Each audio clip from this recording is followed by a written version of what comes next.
नमस्कार दोस्तों। तो आप सब कैसे हैं? आप सबका स्वागत करते हैं हम अपने चैनल वंदना काव्या में। तो आप सब कैसे हैं बताने के लिए हमेशा की तरह कमेंट बॉक्स में हरे कृष्णा जरूर लिखें। तो दोस्तों आज आप जानेंगे अध्याय 23 के बारे में। तो आप इस अध्याय को सुनने के लिए वीडियो को अंत तक बने रहें। दोस्तों पुराणों के अनुसार ब्रह्मा जी से अत्रि, अत्रि से चंद्रमा, चंद्रमा से बुध और बुध से इलानंदन, पूर्वरवा का जन्म हुआ। पूर्वरवा से आयु, आयु से राजा नहुस और नहुस से ययाति उत्पन्न हुए। ययाति से पुरु हुए। पुरु के वंश में भरत और भरत के कुल में राजा कुरु हुए। कुरु के वंश में शंतनु का जन्म हुआ। शांतनु से गंगानंदन भीष्म उत्पन्न हुए। उनके दो छोटे भाई और थे, चित्रागत और विचित्रवीर्य। ये शांतनु से सत्यवती के गर्भ से उत्पन्न हुए थे। शांतनु के स्वर्ग लोक चले जाने पर भीष्म ने अविवाहित रहकर अपने भाई विचित्रवीर्य के राज्य का पालन किया। भीष्म महाभारत के प्रमुख पात्रों में से एक है। ये महाराज शांतनु के पुत्र थे। अपने पिता को दिए गए वचन के कारण इन्होंने आजीवन ब्रह्मचार्य का व्रत लिया था। इन्हें इच्छा मृत्यु का वरदान प्राप्त था। एक बार हस्तिनापुर नरेश दुष्यंत आखेट खेलने वन में गए। जिस वन में वे शिकार के लिए गए थे उसी वन में कण्व ऋषि का आश्रम था। कण्व ऋषि के दर्शन करने के लिए महाराज दुष्यंत उनके आश्रम पहुंच गए। पुकार लगाने पर एक अति लवणमयी कन्या ने आश्रम से निकलकर कहा, हे राजन, महर्षि तो तीर्थ यात्रा पर गए हैं, किंतु आपका इस आश्रम में स्वागत है।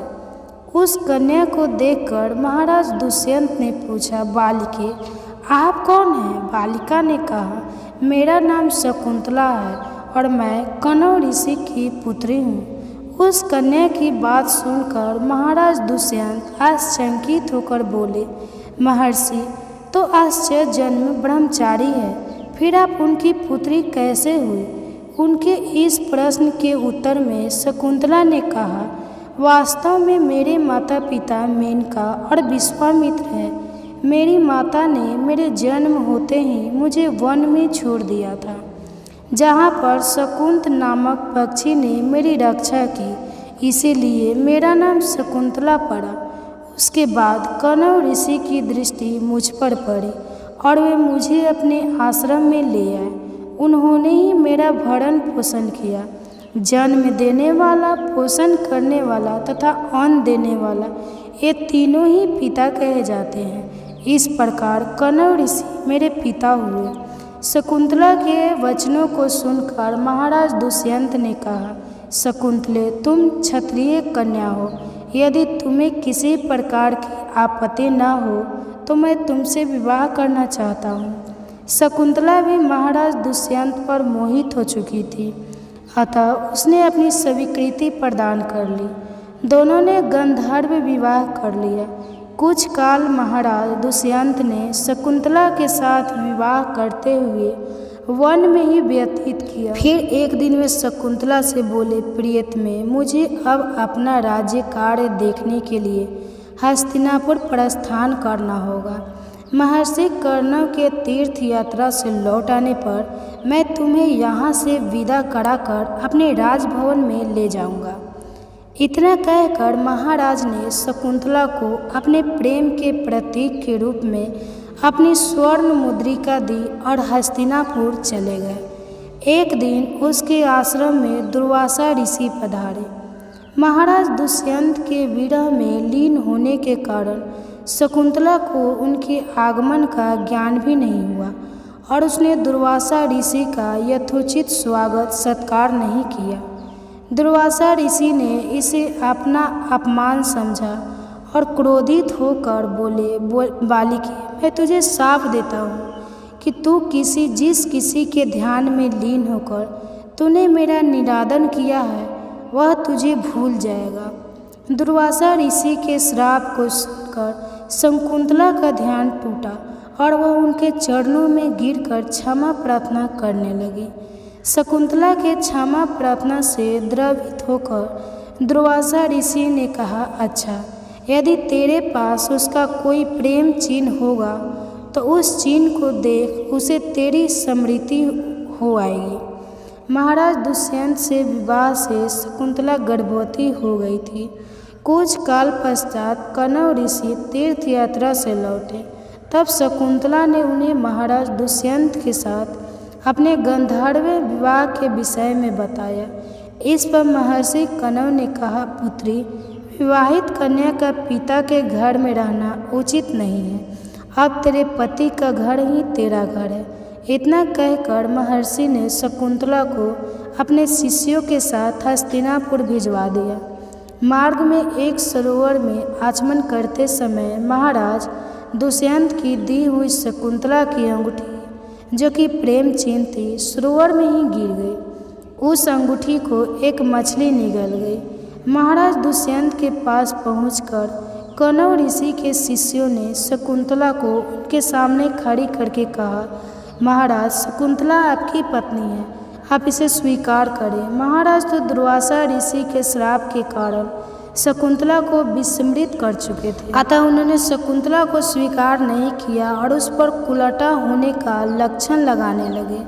शकुंतला का अपमान होते ही आकाश में जोरों की बिजली कड़क उठी और सबके सामने उसकी माता मेनका उसे उठा ले गई। जिस मछली ने शकुंतला की अंगूठी को निगल लिया था, एक दिन वह एक मछुआरे के जाल में आ फंसी। जब मछुआरे ने उसे काटा तो उसके पेट अंगूठी निकली। मछुआरे ने उस अंगूठी को महाराज दुष्यंत के पास भेंट के रूप में भेज दिया। अंगूठी को देखते ही महाराज को शकुंतला का स्मरण हो आया और वह अपने कृत्य पर पश्चाताप करने लगे। महाराज ने शकुंतला को बहुत ढूंढवाया, किंतु उसका पता नहीं चला। कुछ दिनों के बाद देवराज इंद्र के निमंत्रण पाकर देवासुर संग्राम में उनकी सहायता करने के लिए महाराज दुष्यंत इंद्र की नगरी अमरावती गए। संग्राम में विजय प्राप्त करने के पश्चात जब वे आकाश मार्ग से हस्तिनापुर लौट रहे थे तो मार्ग में उन्हें कश्यप ऋषि का आश्रम दूषीग्रस्त हुआ।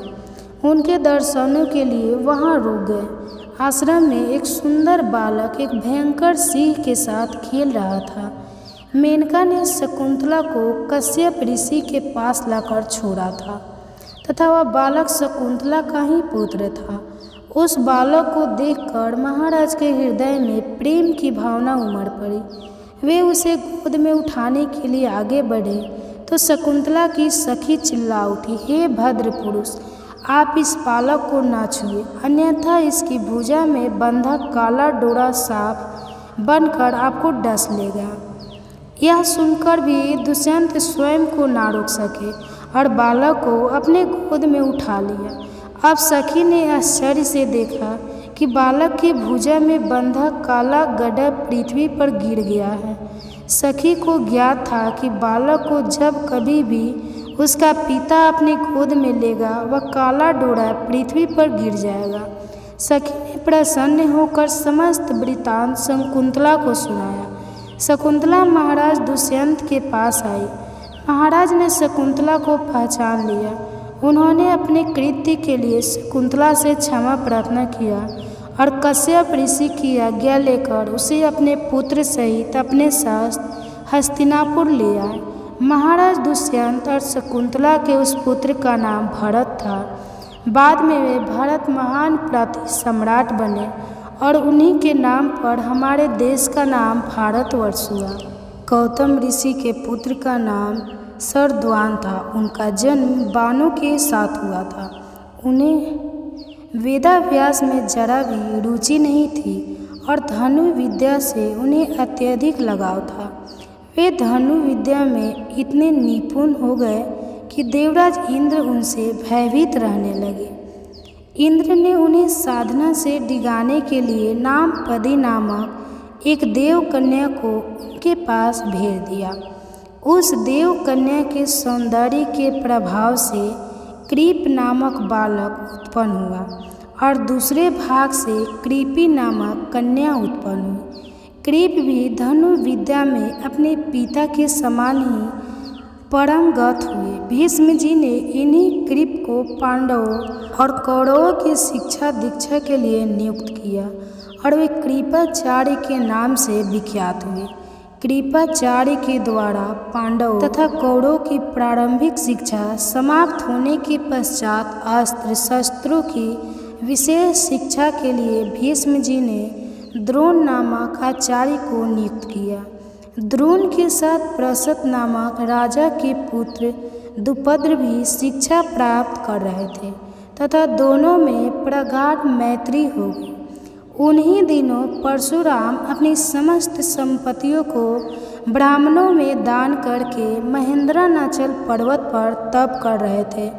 एक बार द्रोण उनके पास पहुँचे और उनसे दान देने का अनुरोध किया। इस पर परशुराम बोले, वत्स तुम विलंब से आए हो, मैंने तो अपना सब कुछ पहले से ही ब्राह्मणों को दान में दे डाला है। अब मेरे पास केवल अस्त्र शस्त्र ही शेष बचे हैं। तुम चाहे तो उन्हें दान में ले सकते हो। द्रोण यही तो चाहते थे, अतः उन्होंने कहा, हे गुरुदेव, आपके अस्त्र शस्त्र प्राप्त करके मुझे अत्यधिक प्रसन्नता होगी, किंतु आपको मुझे इन अस्त्र शस्त्रों की शिक्षा दीक्षा देनी होगी तथा विधि विधान भी बताना होगा। इस प्रकार परशुराम के शिष्य बनकर द्रोण अस्त्र शस्त्रादि सहित समस्त विद्याओं को अभूतपूर्व ज्ञाता हो गए। शिक्षा प्राप्त करने के पश्चात द्रोण का विवाह कृपाचार्य की बहन कृपी के साथ हो गया। कृपी से उनका एक पुत्र हुआ। उनके उस पुत्र के मुख से जन्म के समय अश्व की ध्वनि निकली, इसलिए उसका नाम अश्वत्थामा रखा गया। किसी प्रकार का राजश्रय प्राप्त न होने के कारण द्रोण अपनी पत्नी कृपी तथा पुत्र अश्वत्थामा के साथ निर्धनता के साथ रह रहे थे। एक दिन उनका पुत्र अश्वत्थामा दूध पीने के लिए मचल उठा, किंतु अपनी निर्धनता के कारण द्रोण पुत्र के लिए गाय के दूध की व्यवस्था न कर सके। अकस्मात उन्हें अपने बालक के काल के मित्र राजा द्रुपद का स्मरण हो आया, जो कि पश्चिम चाल देश के नरेश बन चुके थे। द्रोण ने द्रुपद के पास जाकर कहा, मित्र, मैं तुम्हारा सहपाठी रह चुका हूँ। मुझे दूध के लिए एक गाय की आवश्यकता है और तुमसे सहायता प्राप्त करने की अभिलाषा लेकर मैं तुम्हारे पास आया हूँ। इस पर द्रुपद अपनी पुरानी मित्रता को भूलकर तथा स्वयं के नरेश होने के अहंकार के वश में आकर द्रोण पर बिगड़ उठे और कहा, तुम्हें मुझको अपना मित्र बताते हुए लज्जा नहीं आती? मित्रता केवल समान वर्ग के लोगों में होती है, तुम जैसे निर्धन और मुझ जैसे राजा में नहीं। अपमानित होकर द्रोण वहाँ से लौट आए और कृपाचार्य के घर गुप्त रूप से रहने लगे। एक दिन युधिष्ठिर आदि राजकुमार जब गेंद खेल रहे थे तो उनकी गेंद एक कुएं में जा गिरी। उधर से गुजरते हुए द्रोण से राजकुमारों ने गेंद को कुएं से निकालने के लिए सहायता मांगी। द्रोण ने कहा, यदि तुम लोग मेरे तथा मेरे परिवार के लिए भोजन का प्रबंध करो तो मैं तुम्हारा गेंद निकाल दूंगा। युधिष्ठिर बोले, देव, यदि हमारे पितामह की अनुमति होगी तो आप सदा के लिए भोजन पा सकेंगे। द्रोणाचार्य ने तत्काल एक मुट्ठी सीख लेकर उसे मंत्र से अभिमंत्रित किया और एक सीख से गेंद को छेदा, फिर दूसरे सीख से गेंद में फंसे सीख को छेदा। इस प्रकार सीख से सीख को छेदते हुए गेंद को कुएं से निकाल दिया। इस अद्भुत प्रयोग के विषय में तथा द्रोण के समस्त विषयों में प्रकांड पंडित होने के विषय में ज्ञात होने पर भीष्म पितामह ने उन्हें राजकुमारों की उच्च शिक्षा की नियुक्त कर राजाश्रय में ले लिया और वे द्रोणाचार्य के नाम से विख्यात हुए। तो दोस्तों, आज के अध्याय में बस इतना ही। आप सुनिए आगे की पौराणिक कथा सावन के पावन महीने में शंकर जी की कथा। दोस्तों आज हम बात करते हैं सावन का पहला सोमवार के बारे में। दोस्तों हम भगवान शिव से प्रार्थना करते हैं, हे भगवान शिव, यदि सावन सोमवार में आपके इस भक्त से कोई भूल हो जाए तो क्षमा करना। हम सब आपके ही संतान हैं और जो इस वीडियो को लाइक करे उसके दुख दर्द और गरीबी को दूर कर दे। लाइक ज़रूर करें। सावन की हार्दिक शुभकामनाएं। दोस्तों सावन सोमवार के पवित्र दिन में यहाँ पर बांधे एक जोड़ी हरी चूड़ी 24 घंटे के अंदर में देखिए चमत्कार। सावन का जो महीना होता है मर्यादा एवं यह भक्ति का महीना होता है, भक्ति का माह होता है। सावन के पूरे महीने पर भगवान भोलेनाथ जी का नियंत्रण माना जाता है। दोस्तों कहा जाता है सावन का महीना बहुत ही पवित्र मानी जाती है क्योंकि सावन के महीना बहुत ही असरदार होती है। काले के भी काल कहे जाने वाले महाकाल शिव शंभु को सावन का महीना बहुत ही खूबसूरत लगता है। इस समय सूखे पड़े बंजर, सूखे पड़े बाग खिलखिला उठते हैं, चारों ओर हरियाली ही हरियाली दिखाई देती है। सावन का महीना लड्डू गोपाल श्री कृष्ण को अति प्रिय है। अपने बाल गोपाल रूप में भगवान लड्डू गोपाल वृंदावन में सावन में स्नान अवश्य करने आते हैं। श्री कृष्ण सखियों के साथ मिलकर वर्षा आदि में स्नान करते हैं और नृत्य आदि करके जाते हैं। दोस्तों ऐसा माना जाता है कि सावन के पूरे महीने भर भगवान भोलेनाथ जी की पूजा पाठ करने से वह शीघ्र ही प्रसन्न होते हैं। सावन का पूरा महीना भगवान भोलेनाथ का प्रिय महीना है। पक्षियों की चहचहाहट और हरी भरी खेत इस सावन के महीने में कितना अच्छा लगता है। दोस्तों इसकी अनेक पौराणिक कथा धार्मिक मान्यता भी है। तो आज जानते हैं साधारण लोग किसी और महीने में संयम नियम का पालन करें या ना करें, लेकिन सावन के महीने में संयम एवं नियम का पालन जरूर करते हैं। सावन में जो लोग व्रत आदि करते हैं तो उन्हें पूरे महीने भर लहसुन प्याज तथा किसी का झूठा भोजन भी नहीं करना चाहिए क्योंकि इस समय व्रतधारी भगवान शिव की शरण में होता है। तो आप कोई भी ऐसा पाप ना करें जिससे भगवान शिव क्रोधित हो जाए। तो आज की जो वीडियो है बहुत ही सुंदर है, ज्ञानवर्धक जानकारी है। इस वीडियो को अपने फ़ायदे के लिए ज़रूर पूरा देखना क्योंकि अधूरा ज्ञान हमेशा अधूरा फल ही देगा। तो इस वीडियो को आधा अधूरा छोड़कर जाने की गलती ना करें, इसको पूरा इसका लाभ लें और इस वीडियो का श्रवण जो भी महिला या पुरुष है वो पूरा देखें। तो दोस्तों कहा जाता है पौराणिक मान्यताओं में कि भगवान शिव का अपमान भी माना जाएगा, इसलिए सावन के शुभ अवसर पर वीडियो को अंत तक जरूर देखें और कमेंट में अपनी राशि जरूर डाल दीजिए। यदि हमारे पास कोई उपाय होगा तो वह आकर हम आपके कमेंट्स के रिप्लाई में ज़रूर बताएंगे। सावन के महीने की विशेष महत्व कुछ इस प्रकार से है। दोस्तों सावन के महीने में ही समुद्र मंथन हुआ था।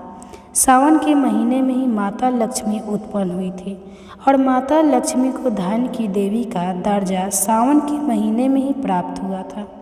सावन के महीने में ही भगवान भोलेनाथ भूलकर भी आते हैं और भूलोक पर जिनके घर पर यथावत शिवलिंग रखा हुआ होता है तो उनके घर में भगवान आकर्षित जरूर आते हैं। तो दोस्तों इस माह में भगवान शिव योग निद्रा में चले जाते हैं, तो सृष्टि का जो भार होता है वह भगवान भोलेनाथ संभालते हैं। तो आज की जो वीडियो का विषय है बहुत ही सुंदर है कि इस वृक्ष पर बांधे 2 जोड़ा हरी चूड़ी, आपकी हर इच्छा शीघ्र ही पूर्ण होगी। और इस वृक्ष पर सावन में अगर हरी चूड़ी बांधते हैं तो आपकी सभी मनोकामना शीघ्र ही पूर्ण होगी। आपका आने वाला समय भी सुगमता पूर्वक से गुजरेगा और कैसी भी आपके जीवन में जो परेशानी चल रही है वह परेशानी भी समाप्त हो जाएगी। अच्छी चूड़ी सभी समुदाय के लोग पहनते हैं, किंतु हिंदू मुस्लिम सिख ईसाई सभी लोग अपने हाथों में चूड़ियाँ अवश्य धारण करते हैं। कोई से बैगलेस बोलता है तो कोई से कड़े तो कोई से चूड़ी आदि बोलता है, लेकिन चूड़ी का महत्व सर्वप्रिय है। देवी देवताओं को अति आकर्षित करने वाली चूड़ियाँ मानी जाती हैं। खासकर माता रानी जो महिला चूड़ी पहनकर। दोस्तों, अगर आप भी भोलेनाथ के सच्चे भक्त हैं तो कमेंट बॉक्स में ओम नमः शिवाय या हर हर महादेव जरूर लिखिए। तो दोस्तों, भोलेनाथ जी को ये 3 वृक्ष अत्यंत प्रिय है और इस वृक्ष की पूजा करने से शिव पूजा करने का ही फल प्राप्त होता है। तो इस वृक्ष के बारे में शास्त्रों में यह भी कहा जाता है कि मनुष्य जाति के जन्म कल्याण के लिए स्वयं भगवान भोलेनाथ एवं माता पार्वती इन वृक्षों के रूप में भूलोक पर अवतरित हुए थे, अर्थात भूलोक पर जन्म लिया था। तो आइए जानते हैं, इस वीडियो में जानते हैं सावन में हरी चूड़ी का महत्व। दोस्तों, हरा रंग सौभाग्य एवं उल्लास का प्रतीक माना जाता है, जो मन को शीघ्र ही आनंदित करता है। हरा रंग प्रतीक का वह स्वरूप है। हरा रंग प्रकृति का स्वरूप माना जाता है और माता पार्वती भी प्रकृति है एवं भोलेनाथ को पुरुष माना जाता है। दोस्तों, हरे रंग का उदाहरण कुछ इस प्रकार से है, जैसे सावन में भगवान शिव जी को चढ़ाए जाने वाले बेलपत्र, धतूरा, भांग एवं दूब हरे रंग की होती है। तो दोस्तों, प्राकृतिक निर्माण करने वाले भगवान भोलेनाथ हरे रंग से अति शीघ्र ही प्रसन्न होते हैं।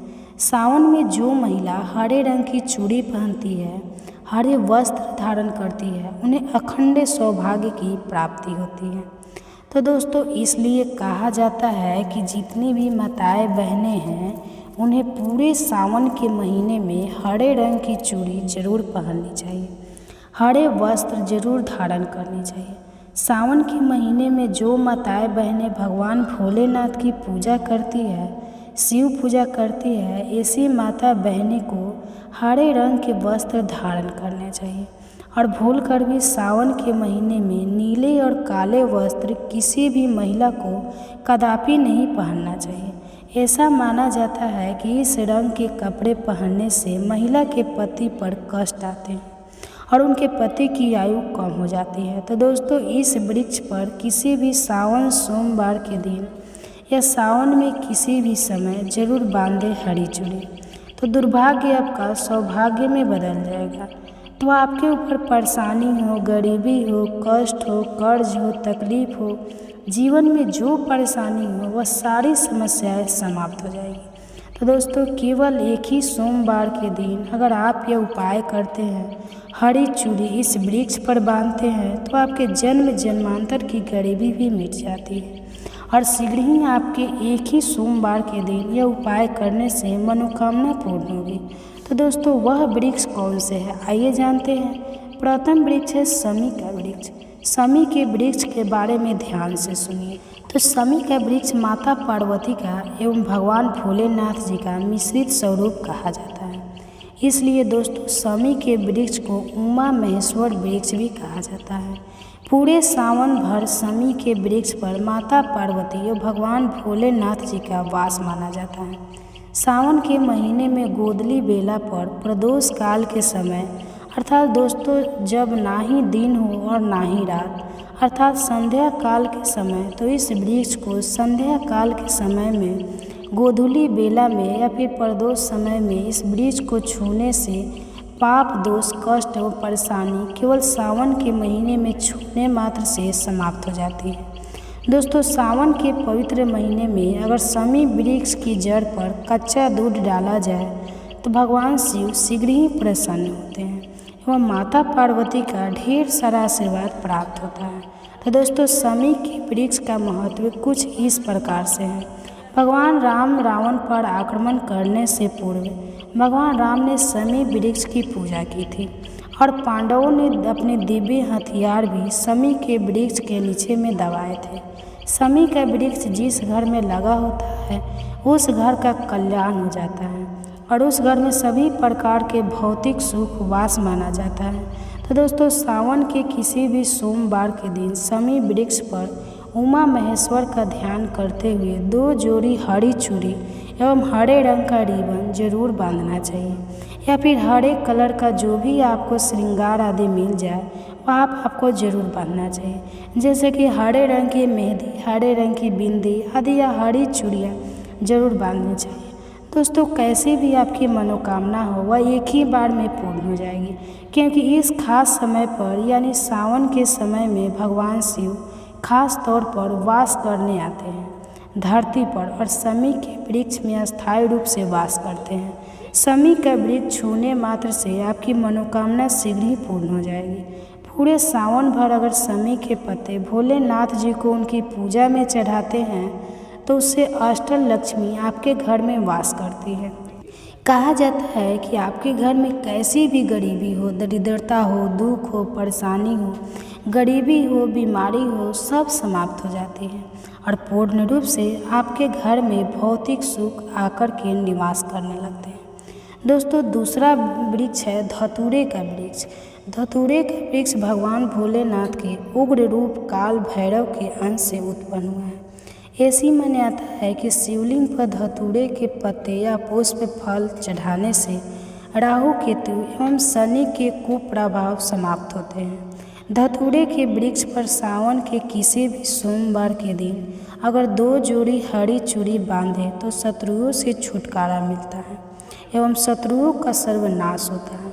और दोस्तों सावन सोमवार के दिन धतूरा का वृक्ष छूने मात्र से भगवान शिव आपके घर में दौड़े चले आएंगे।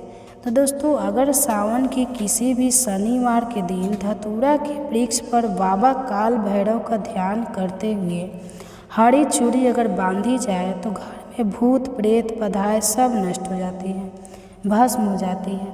हम छोटे से धतूरे की जड़ अगर घर के किसी भी कोने में छुपा दी जाए या घर में किसी भी कोने में रख दिया जाए, जमीन में गाड़ दी जाए तो भूत प्रेत इत्यादि का वास घर में कभी नहीं होता है। घर में सभी बाधाएं शिव के वास होने से भाग जाती हैं। तो दोस्तों जो तीसरा वृक्ष है वह है बेल का वृक्ष। अगर भगवान शिव को बेल पत्र ना चढ़ाया जाए तो सावन का व्रत अधूरा माना जाता है और बिना बेल पत्र चढ़ाए शिवलिंग पर जल भी व्यर्थ हो जाता है। इसलिए जब भी आप भगवान शिव पर बेलपत्र चढ़ाएं तो 5 बेलपत्रों पर उसके ऊपर में श्री राम अवश्य लिखें। इससे भगवान शिव जल्दी और अत्यंत प्रसन्न हो जाते हैं। दोस्तों सावन में बेल वृक्ष छूने से कई तीर्थों का लाभ मिलता है।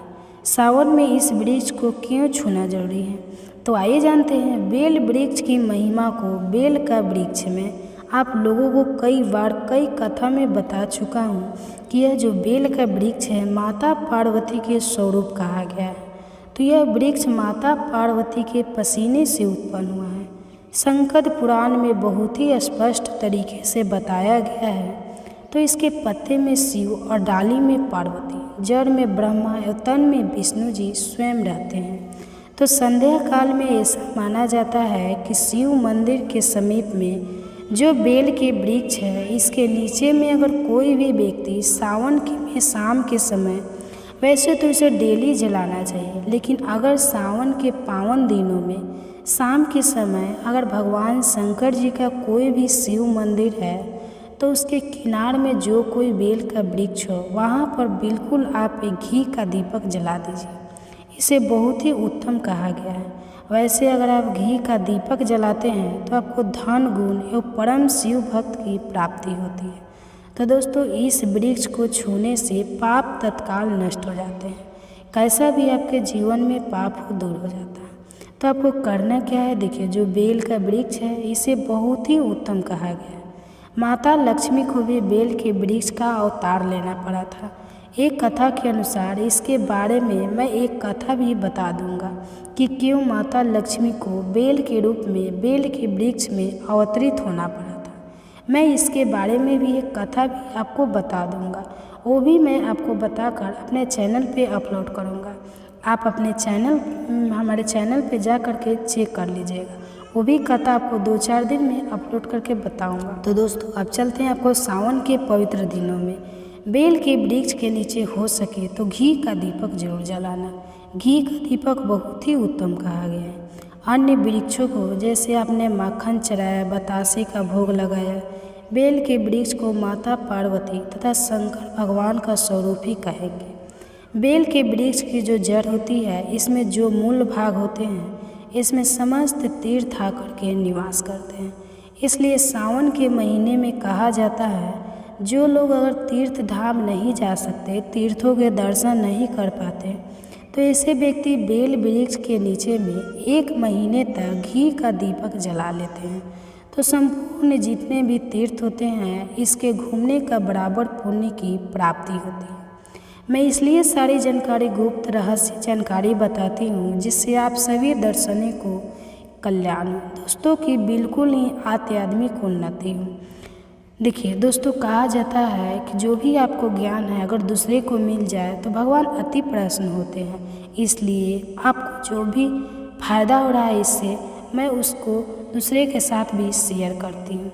तो आप सभी इसका फ़ायदा पूरा लें। तो सभी को धन की ज़रूरत होती है, किसी को पुण्य की प्राप्ति की ज़रूरत होती है, कोई आध्यात्मिक उन्नति करना चाहता है। इसलिए इस प्रकार के छोटे छोटे गुण भरे रहस्य जानकारी वीडियो में बता देता हूँ। तो वीडियो को आप लाइक कर दीजिएगा और चैनल को सब्सक्राइब कर दीजिएगा, क्योंकि इसी तरह का वीडियो जो भी मैं इस चैनल पे अपलोड करूँ वो सब आपके पास सबसे पहले पहुँचे। तो दोस्तों, अगर चैनल को सब्सक्राइब करने में और वीडियो को लाइक करने में पैसा तो नहीं मिलता, इतना मेहनत करते हैं, इतना अच्छे वीडियो लेकर आप सबके सामने आते हैं, फिर भी आप लोग एक लाइक नहीं करते। इसलिए वीडियो को एक लाइक ज़रूर कर दीजिए। आप कमेंट बॉक्स से महादेव जी की जयकारा जरूर लगाएं। तो दोस्तों, सावन के शुभ मंगल दिनों में इस वृक्ष को छूना है, माता पार्वती से प्रार्थना लगानी है कि हे माता पार्वती, आप ही शक्ति स्वरूपा है, लक्ष्मी है, धन की देवी है, आप ही संसार को चलाने वाली देवी है। इस प्रकार से प्रार्थना करते हुए इस वृक्ष को छूना है और बोलना है, मेरी गरीबी मिटाए माता, मेरी निर्धनता को मिटाए, मेरे जीवन में चल रही परेशानियाँ, सारी परेशानियाँ को दूर करें। इस प्रकार प्रार्थना करते हुए आपको 1 कपूर और 1 लौंग को भी जला देना है और एक काम जरूर करना है। जलाने के बाद इस वृक्ष को आपको बोलना है कि मैं भोग स्वरूप आपको धतूरे के पत्ते, धतूरे के फल समर्पित कर रहा हूँ, आप स्वीकार करें। दोस्तों, इस वृक्ष की जड़ के नीचे में भी आपको धतूरे के फल एवं पुष्प है तो पुष्प भी रख सकते हैं, फिर पत्ते रख दीजिए और अब वृक्ष आपको छूना है, प्रार्थना करते हुए कि हमारी गरीबी मिटाए, हमारी निर्धनता मिटाए। बिल्कुल ही आपके जीवन में कभी गरीबी नहीं आएगी। और एक प्रार्थना जरूर करना है कि किसी की हाय लग गई हो, बदुआ लग गई हो, किसी का दोष लगा हो, जिसके कारण हमारी आध्यात्मिक उन्नति नहीं हो पा रही हो, तो आप जो है हाय, बदुआ एवं किसी का दोष लगा हो उसे तुरंत दूर करें। शनि, राहु, केतु का अगर दुष्ट प्रभाव लग रहा हो, 9 ग्रहों में से कोई 9 ग्रह हमें पीड़ित कर रहा हो, या फिर किसी भी हमारे पूर्वजों द्वारा किसी भी प्रकार का हमें प्रीत दोष लगा हो, क्योंकि प्रीत दोष लगने के कारण व्यक्ति की आध्यात्मिक उन्नति भी नहीं हो पाती। तो आप बोलना कि समस्त प्रकार के दोषों को आप दूर करें, अपने अंदर में खींच लीजिए और हमें दोष मुक्त कर दीजिए। जो इस प्रकार से आपको यह प्रार्थना करनी है। और एक काम आपको जरूर करना चाहिए, आपको सावन के समय धर्म शास्त्रों में कहा गया है, बहुत सारे लोग भी बताते हैं, हमारे गुरुजी भी कहा करते थे, सावन के दिन अगर बेल के वृक्ष की जड़ में मिश्रित युक्त मिश्री, जो मिश्री आती है ना खड़ी खड़ी, आप सभी दोस्तों को जरूर पता होगी, तो उस मिश्री को आप दूध में डाल दीजिए। मिश्री डाला हुआ दूध अगर आप इनकी जड़ में डालते हैं तो ऐसा कहा जाता है कि ऐसा व्यक्ति कभी निर्धन नहीं होता। सावन के पावन महीने में इस उपाय को करने से बहुत ही लाभ होता है। ऐसे व्यक्ति के जीवन में किसी भी प्रकार से अगर लक्ष्मी रुष्ट हो चुकी हो, ऐसे व्यक्ति पर माँ लक्ष्मी भी प्रसन्न होती है। ऐसे व्यक्ति के जीवन में धन का अभाव नहीं होता। ऐसे व्यक्ति फिर निरोग रहते हैं, निरोग काया प्राप्त होती है। आप चाहते हैं तो यही क्रिया नियम के वृक्ष पर भी कर सकते हैं। नियम के वृक्ष पर माता लक्ष्मी निवास करती हैं, समस्त देवी शक्ति निवास करती है। नियम के वृक्ष में अगर आप जो सावन के शुभ मंगल दिनों में आपको 1 गिलास या फिर 1 लोटे सामर्थ्य के अनुसार तांबे के लोटे में आपको दूध डाल करके इनके अंदर जो है अभिषेक करना चाहिए, इनकी जड़ में डालना चाहिए, लेकिन आपको मीठा दूध ही डालना चाहिए। मिश्री मिला हुआ दूध आपको डालना है, इनकी जड़ में डालना है और गरीबी मिटाने की प्रार्थना करनी है। या फिर जिन लोगों पर कर्जे का भार है वह लोग बोल सकते हैं कि हमारे कर्ज का भार दूर हो। या फिर जीवन में जो किसी भी प्रकार की जो परेशानी है वह परेशानी भी बोल देना, और परेशानी तत्काल ये वृक्ष समाप्त करते हैं और आपको इसे छू करके आ जाना है। दोस्तों, सावन में आप इन वृक्षों को जरूर छूएं, आपका कार्यकलाप हो जाएगा। भगवान शिव आपके ऊपर मेहरबान हो जाएंगे, आपकी भक्ति की कामना आराधना पूर्ण हो जाएगी। तो अगर आप महादेव की कृपा प्राप्त करना चाहते हैं और उन्हें अपने घर पर बुलाना चाहते हैं तो कमेंट बॉक्स में लिखिए हर हर महादेव। आप हमारे चैनल पर नए हैं तो चैनल को सब्सक्राइब कर लें, बेल आइकन को भी प्रेस कर लें ताकि हमारे वीडियो के नए नोटिफिकेशन आप सबके पास सबसे पहले पहुंचे। तो वीडियो को अंत तक बने रहने के लिए धन्यवाद।